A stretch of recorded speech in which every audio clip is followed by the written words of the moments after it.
자, 좋습니다. 킥복싱에 대한 얘기를 한번 계속 쭉 한번 해보겠습니다. 자, 이제 뭐 킥복싱 자체가 왜 어떻게 그렇게 이름이 생겼고 어떻게 태동됐는지에 대한 얘기를 쭉 했는데요.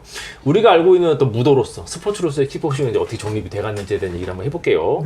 얘기를 다시 앞으로 좀 약간 돌리겠습니다. 자, 아까 3대3으로 붙었다가 제자들은 이겼는데 본인만 져가지고 이제 굉장히 힘들어했던 게 구로사와 켄지. 예, 그 사범이 있었습니다. 구로사와 켄지 사범이 있는데 이 이벤트 이후로도 이제 본관 사범으로서의 어떤 입지라든지 관원들의 어떤 리스펙트 이런 거는 사실은 바뀐 건 아니에요. 그 정도로 이제 탄탄한 어떤 실력을 가진 사람이었는데 이 사람이 불운했다 정도만. 예, 근데 이 패배 이후에 이 사람 머릿속에서 무에타이에 대한 생각이 떠나질 않는 거예요. 생각이 나지. 예, 이 극진을 하면서 개인적으로다가 혼자서 계속해서 무에타이를 공부를 해요. 그러면서 결국에는 그때 패배의 트라우마에서 벗어나지 못하고 64년도에 경기가 있지 않았습니까? 그로부터 5년 후인 69년도에 결국엔 이 사람이 극진을 떠나요. 어디로 갑니까? 그리고선 극진을 떠난 다음에 도쿄 메지로에 킥복싱 체육관 메지로짐을 설립을 합니다. 그 유명한. 자기가. 네. 메지로짐은 킥복싱 아시는 분들이나 이런 분들은 아니면 옛날에 이제 입식격투기 이제 좀 아시는 분들 같은 경우는 굉장히 바로 알죠. 네, 메지로짐이라고 이제 그 지역 이름을 따서 했는데 이 양반이 설립한 그 메지로짐이 킥복싱이라는 스포츠에 굉장히 큰 의미가 있어요. 왜냐하면 이벤트로서 흥행했던 이제 킥복싱 같은 경우에는 거기서 이제 돈도 막 돌고 막 이러다 보니까 스포츠라기보단 좀 쇼비즈니스적으로 이제 좀 약간 가는 거예요. 그래서 이게 거의 막판까지 와는 뭐가 뭐냐면 프로레슬링처럼 승부조작 같은 것도 합니다. 왜냐하면 돈이 걸려 있으니까. 돈 걸려 있어. 네, 그래서 쿠로사와 사범이 이제 극진에서 나와가지고 메지로짐을 설립하면서 뭐가 딱 바뀌었냐면은 하나의 이벤트 이름이자 대회 이름이었던 이제 킥복싱이 지금처럼 하나의 이제 무도이자 스포츠로서 딱 인식이 바뀌게 되는 그렇게 되는 게 이분의 어떤 그 메지로짐 설립과 함께 이루었다고 보시면 되겠어요. 그래서 이분의 메지로짐 제자들이 목표가 있어요. 뭐냐면 목표가 얘네들 일본이 아니야. 뭐냐면은 그렇죠. 얘네들은 목표가 일본에서 열리고 있는 이 허접한 킥복싱 이벤트가 이게 아니고요. 얘네들의 목표는 태국의 낙마이들이었었어요. 걔를 이기겠다고? 네, 그래서 진짜 8살부터 해야지. 네.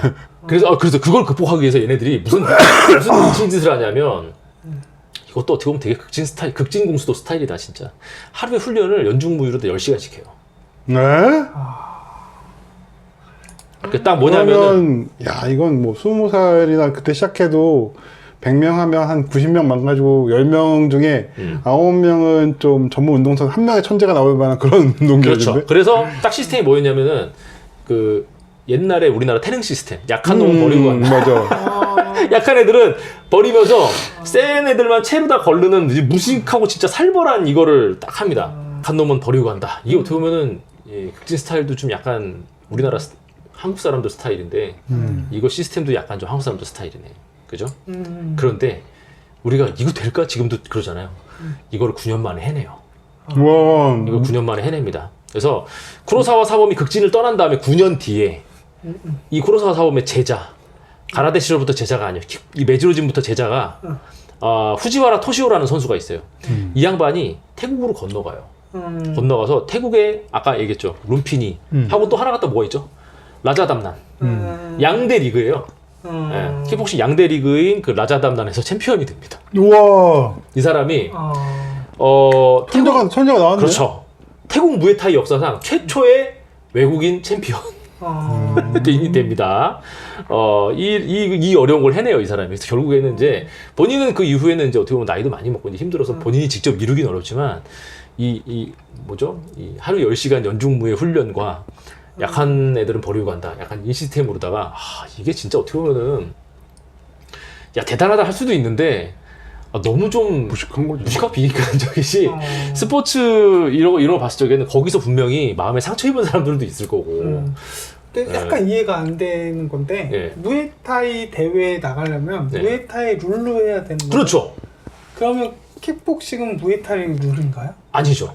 킥복싱하고 무에타이가 이제 결정적으로 그게 달라요. 물론 스타일이 좀 다를 수도 있는데 비슷해. 그럼 무에타이 협회에서 그 대회 주최자에서 다른 이종 격투잖아요, 이거는. 이거를 챔피언을 시켜줬다는 것 자체가 좀 이건 저게요. 그 출전할 수 있는 협의가 되고 룰대로 만약에 싸우잖아요. 그럼 전혀 문제가 없죠. 아, 룰대로만 싸운다라고 그런 하면 전례도 있었고 그렇죠. 다른 뭐 태권도 하던 사람도 전혀 상관없죠. 아. 네, 와가지고. 반대로 무에타이 하다가 복싱하거나 다른 것도 자, 많아요. 반대로다가 우리 그러니까 이 옛날에 대회는 무에타이 대회는 아니었던 거네. 그러면 아니죠. 아, 무에타이 무에타이 대회에 어. 이 킥복싱을 해서 나간 거죠. 룰만 지키면. 룰만 지키면. 아 룰만 같아. 미묘하게 달라요. 그게. 그러게 예. 그래서 미묘하게 달라요. 우리가 이제 알고 있는 것처럼 팔꿈치나 무릎 같은 건 못 써요. 킥복싱은.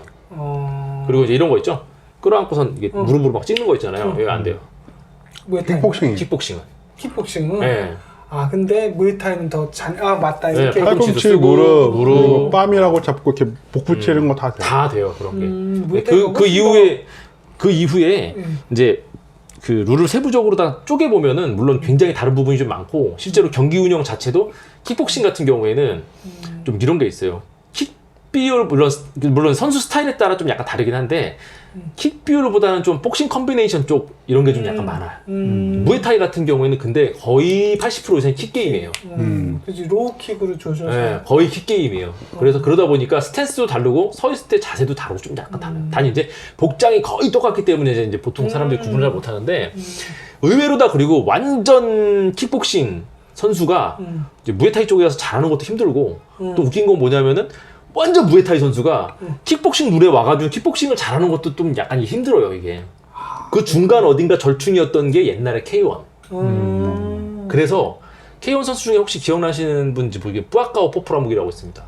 지금 이제 반차맥이죠. 이름이 바뀌었어요. 뿌아까오 포프. 그러니까 이제 그게 그 이름이 하나가 앞인가 뒤인지 모르겠는데 체육관 이름이에요. 그게. 네, 근데 지금 이제 뿌아까오 반차맥인가 뭐 그런 걸로 바뀌었는데 이쪽이 좀 특이했던 게 무에타이도 잘하고, 예, 천재잖아. 예, 약간 킥복싱 룰에 가까웠었던 K1에 와서도 되게 잘했던, 예, 뭐 그런 좀 있죠. 그래서 이제 요 킥복싱을 열심히 해서 이제 매지로짐에서 이렇게 진짜 매진을 해가지고 실제로 말하면 이제 태국 현지로 가서 스승님이 한풀이를 해준 거야. 예, 후지와라 토시오라는 선수가 최초로. 이게 일본 애들이 좋아할 만한 스토리가 너무 많은데. 그렇죠. 그러네. 일본에 좋아하면 하루에 되게 스토리텔링이 생겼네. 예, 킥복싱. 그러니까 그렇죠. 10시간씩 연중무휴로 했더니 9년 만에 세계 챔피언이 나왔다. 이게 얼마나 일본 애들이 굉장히 일본 사람들이 굉장히 좋아할 만한 스토리죠. 이게 뭔가 그 뭐죠? 사무라이가 칼을 열심히 갈아가지고선 진짜 도저히 이길 수 없는 사람을. 그냥 오타니 외워하는 거 아니야? 롤란도도. 근데 이거 있잖아요. 이때 당시에 일본 사람들이 특히나 이런 입식격투기에서 태국의 낙무아이들에 대한 어떤 경외심이나 이런 게 엄청나게 강했기 때문에 아까 스트리트 파이터에서 끝판왕이나 이런 것도 같은 무에타이 캐릭터 나오고 굉장히 유명한 그 공수도 소공자 만화책에도 보면은 끝판왕이 태국 무에타이예요. 네, 낙무아입니다. 낙무아이. 실제로 또 강하기도 하고. 그렇게 해서 이제 요 한풀이를 하게 되는 거죠.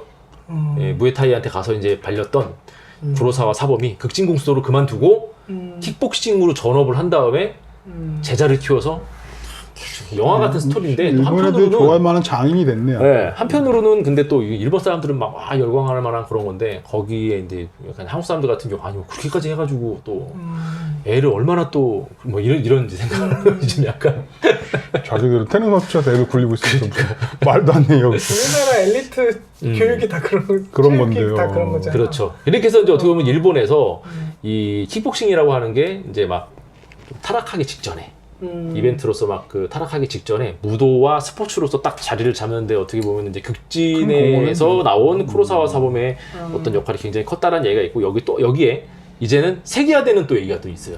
아, 정말 세계화. 세계화가 되는 얘기가 있는데 킥복싱이 왜 이렇게 외국에서 유럽이랑 미국에 왜 이렇게 인기가 많은 거지? 이게 많아? 인기가 많죠. 경기도 많고. 태권도보다 많아? 그 정도는 아닌데요. 태권도가 근데 태권도는 애들 가르치는 것 때문에 네. 인기가 많고 그렇죠. 뭐 그런 거면 어쨌든 이 쿠로사와가 아직 이제 대산도장 사범으로 있을 때 유도에 굉장히 관심이 많았던 한 네덜란드 군인이 수련을 하려고 일본에 왔다가 야 여기가 뭐 실전을 그렇게 잘한다며 하면서 대산도장 그때 당시에 이제 그 대산도장 극진공수도를 방문을 하게 돼요. 이 사람이 존 블루밍이라고 하는 네덜란드 군인이었습니다. 이때 당시에 이 사람이 6.25에도 참전했던 참전용사예요. 훌륭하신 분이네. 네, 근데 유도를 수련하러 왔다가 이제 극진을 알게 돼가지고 이제 딱 가서 지도를 한번 받아본 다음에 쉽게 말하면 참관 한번 됩니까? 네, 체험 한번 되나 체험 때 했는데 너무 좋은 거야. 그래서 그 자리에서 일본 동안 7년 동안 주저앉아서 극진공수도를 배워요. 미친놈이었네. 그래서 네덜란드에다가 극진 지부를 설립을 합니다. 그리고 나서 그때 당시 자기를 지도해줬던 이제 지도 사범이었던 쿠로사키 겐지 사범을 그게 또 그렇게 네덜란드로 되는구나. 초빙을 해서 또 지도를 받아요. 지도를 받는데 이 존 블루밍이라는 사람이 이제 무도가로서의 능력도 굉장히 뛰어났어요. 근데 이제 제자를 길러내는 능력도 굉장히 좋고 거기에 근데 사업가적인 또 기질. 야, 쉽게 말하면 저게 뭐죠? 그 저 강준 관장님처럼 3종 세트. 이게 하는 거 있잖아요. 이걸 뭔가 비즈니스화해서 체계화시키 이걸 되게 잘한 거예요. 그게 그럴 수밖에 없는 게 세계 최초의 주식회사가 어디서 나왔습니까? 네덜란드에서 나왔잖아요. 이게 이런 걸 굉장히 잘한 거예요. 그래서 이때 당시에 네덜란드 이 무도계에 존경도 한 몸에 받고 있고, 그 다음에 영향력도 굉장히 컸었습니다, 이 사람이. 그래서 이때 당시에 이 존 블루밍의 지도를 받았던 사람 중에 그 유명한 이제 그 차키리쿠짐, 차키리쿠짐을 설립한 톰 하릭이라는 사람도 있었고, 차키리쿠짐이 뭐냐면 되게 웃긴 게 차키리쿠가 일본 말이에요. 그러네. 그 뭐냐면 차력 일본말로 하면 차키리쿠거든요. 근데 이제 극진공수도가 퍼포먼스 보여줄 때 막 차돌 격파 막 이런 거 보이잖아요. 얼음 격파 막 이런 거 하잖아요. 근데 이제 그랬대요. 그 제자들도 일본에서 최영희 총재가 막 돌 딱 뽀개고 막 그런 거 보여주잖아요. 그러면 이 도대체 이 뭐냐? 너 엄청나게 퍼포먼스 자체가 너무 화려하잖아요. 동전구 우리고 막 이런 거 너무 초인적이잖아요. 그러면은 최영희 최배달 총재한테 물어봤대요. 스승님 이거 도대체 뭡니까 이게? 그러면 차력이야 이거. 그러니까 썰입니다 진짜. 차력이 뭔지 몰랐구나. 차력. 근데 그 차력을 한자로 쓴 다음에 일본어로 읽으면 차키리크라고 읽어요.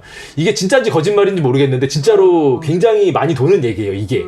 그래서 네덜란드 일본어로 되어 있는 차력짐이죠.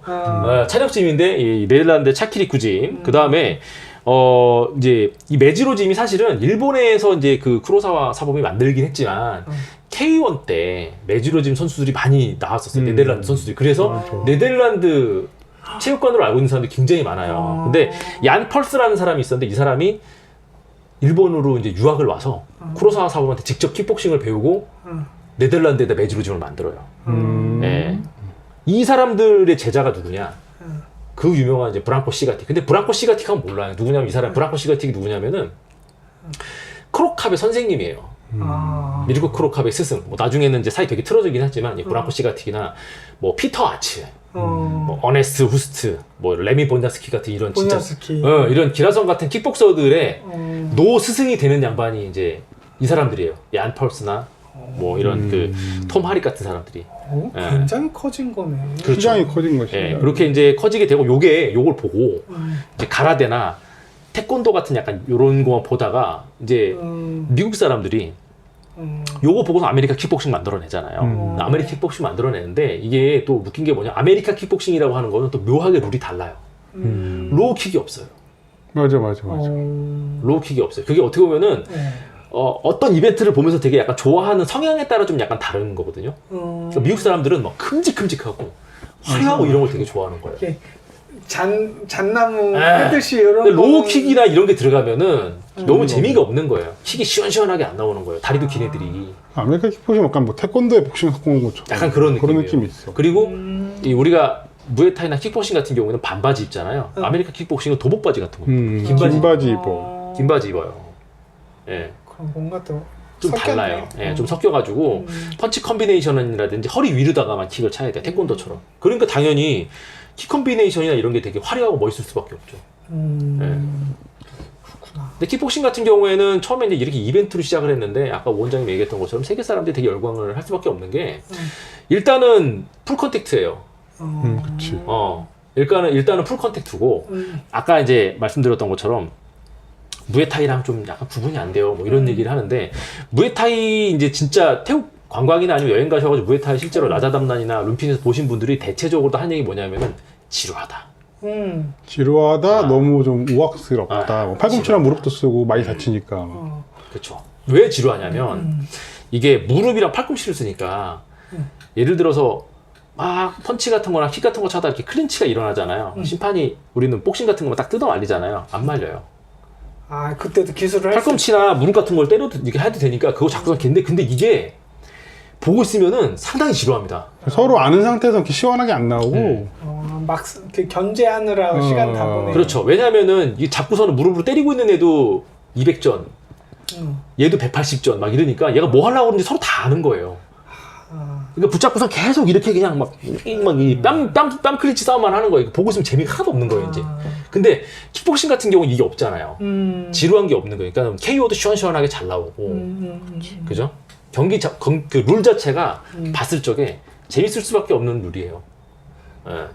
그런 게 있기 때문에 어떻게 보면은 세계적으로다가 근데 또 이게 있습니다. 뭐 이 복싱 같은 것도 굉장히 박력 넘치고 재밌긴 하지만 킥을 써서 또 사람이 발로다 얼굴 맞아 쓰러지고 막 이런 거 있잖아요. 뭐 이런 것도 또 굉장히 뭔가 좀 시원시원하면서 파괴적인 느낌을 좀 주죠. 네. 주먹이랑 다른 게. 네, 주먹이랑 좀 약간 다르고 그러다 보니까는 뭐 한방 KO 막 이런 것도 막 하이킥에 의한 그래서 어떻게 보면 뭐 챔피언이 옛날에 효도리였지만 우리가 크로캅이 열광했던 게 하이킥 맞고 쓰러지는 거 보고선 굉장히 열광하고 막 그랬잖아요. 그쵸. 고목나무 쓰러지. 퍽 쓰러지는 약간 그런 거 보고 와 통닭 들고서 막 열광하고 막 그러잖아요. 네. 그래서 인기가 좀 많을 수밖에 없었던 게 형태적으로 봤을 때 복싱보다는 팔다리를 쓰기 때문에 더 박진감 넘치는 그런 것도 있고 액션도 크고. 사실은 어떻게 보면은 어떤 이렇게 좀 파괴력이라든지 뭐 어떤 실전 뭐 이런 걸로 놓고 봤을 적에는 무에타이가 좀 더 그런 게 있죠. 팔꿈치라든지 무릎이 이게 굉장히 딱딱한 부위이기 때문에 상처도 쉽게 나고 맞으면 굉장히 아프거든요. 그런데 문제는 이제 스포츠를 관람하는 입장에서 봤을 적에는 이게 좀 약간 재미가 없을 수도 있어요. 오히려 네. 서로 강력한 무기들이 있으니까 네. 그걸 견제하고 견제하고 뭐 그런 게 좀 있기 때문에 차라리 그걸 빼놨더니 더 시원시원한 그런 게 있어서 어떻게 보면은 이게 좀 더 세계화가 또 빨리 되고 네. 그리고 또 이게 있습니다. 지금은 어떻게 보면 격투기가 흐름이 MMA 종합격투기 쪽이잖아요. 종합격투기 쪽인데 이게 레슬링이나 아니면 다른 그래플링 쪽이랑 잘 섞여요. 킥복싱. 이게 잘 섞여요. 이게 좀 그런 게 있어서 좀 MMA 쪽에서도 좀 타격의 어떤 한 파트로서 많이 차용을 해서 쓰는 어떤 그런 게 좀 약간 있죠. 그래서 요런 게 좀 있기 때문에 좀 킥복싱 자체가 지금 세계적으로다가 입식격투기 중에서 꽤 인기가 좀 있지 않나. 그럼 실전 지금 이종격투기 선수들 중에도 네. 킥복싱 베이스들이 꽤 있나요? 그럼요. 그렇죠. 맞아. 네, 있습니다. 많이. 타격 같은 경우에는 그렇게 하는 게 있죠. 물론 뭐 유행이나 흐름이라는 게 좀 약간 있지만, 네, 물론 그런 게 좀 있습니다. 자, 해서 오늘은 뭘 할까 제가 고민을 하다가, 키워드 외색. 그 다음에 제가 지금 가장 재밌게 하고 있는 스포츠를 여러분들한테, 다이어트로 정말 좋습니다. 네, 왜냐하면 이게 팔다리를 같이 움직이는 거기 때문에 굉장히 땀도 많이 나고, 운동하는데 굉장히 좀 좋습니다. 역동적이고 재미도 있고요. 그래서 뭐 한 번 정도 여러분들이, 뭐 이렇게 나는 뭐 때리고 맞고 이런 거보다 요새는 이제 뭐 이렇게 좀 약간 피트니스로서도 많이들 하는 그런 데가 많이 있으니까 선수 될 것도 아니고 그렇다라고 하면은 운동 삼아서 한번 요 초이스에서 운동 해보시는 거 강추드리겠습니다. 자, 오늘 제가 준비한 내용은 여기까지입니다. 자, 저희 다음 시간에 또 재밌는 얘기로 와서 여러분들 뵙겠습니다. 여러분들 저희가 이제 많이 힘들어요. 다음에 뵙겠습니다. 여러분 안녕히 계세요. 안녕히 계세요. 쇼불량 헬스는 다음 시간에 이어집니다. 구독과 좋아요 부탁드립니다. 감사합니다.